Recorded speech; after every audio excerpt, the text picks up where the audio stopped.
সারা রাত রাস্তায় পুলিশ ভাইরা ডিউটি করে আইন শৃঙ্খলা রক্ষা করার জন্য ট্রাকের কাছ থেকে বিড়ি ঘুষ খায়। কথা কয় না? ট্রাকালায় কি করব? চিটাগাং থেকে ঘুষ দিতে দিতে দিতে দিতে কাশপুর পর্যন্ত আসছে, এখন তো পকেটে টাকা নাই। ধরছে পুলিশ, কয় যে স্যার টাকা তো নাই। কয় কি আছে? কয় যে বিড়ি। কয় ওইটাই দে। কথা কন না? যারা আইন প্রয়োগ করবে তারা যদি একটা বিড়ির কাছে আইন নষ্ট করে দেয়, আপনি কার কাছ থেকে আর আইন পাবেন? ঠিক কিনা বলেন?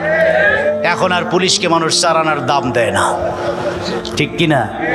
এর জন্য রাজনৈতিক সংস্কৃতি দায়ী। নেতা হয়ে নেত্রী হয়ে এই চেয়ারে বসে দাম্ভিকতা দেখায়, আর পৈতৃক সম্পত্তি হিসাবে রাজনীতিকে ব্যবহার করে এই দেশের মানুষের উপরে জুলুমগুলো করেছে, ঠিক কিনা বলেন? এখান থেকে বের হয়ে আসতে হবে, কোরআনের ছোঁয়া লাগাতে হবে, আল্লাহর কোরআনের দুই একটা আইনের ব্যাপারে সোচ্চার হতে হবে। একটা চোরকে ধইরা বাইতুল মোকাররমে হাতটা কাটলি তো হয়।